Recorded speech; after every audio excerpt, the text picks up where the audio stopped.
Привіт, друзі!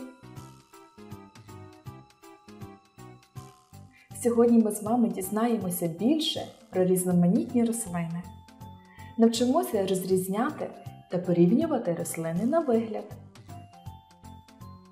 Усі дерева і кущі можна розподілити на дві групи – хвойні і листяні. Листяні рослини на гілочках мають плоскі зелені листочки, великі, як долонька у людини. Наприклад, дуб, береза, тополя, акація, яблуня та інші. Листяні рослини скидають листочки восени, а навесні у них виростає нове молоде листя. Хвойні рослини замість листочків мають зелені голочки, наприклад, як ялина, сосна, кипарис. На зиму ці рослини листочки не скидають. Їх називають вічнозелені, тому що замість голок, що опадають поступово, виростають нові.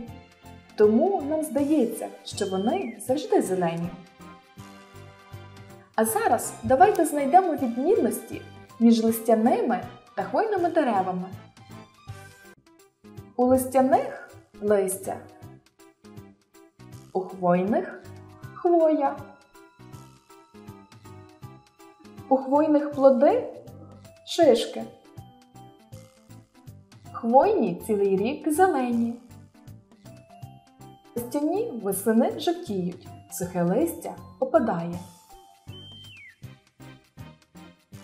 А що в них подібного?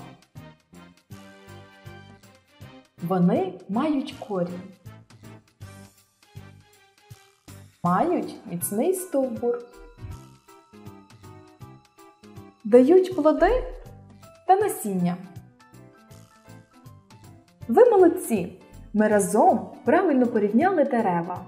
До нових зустрічей!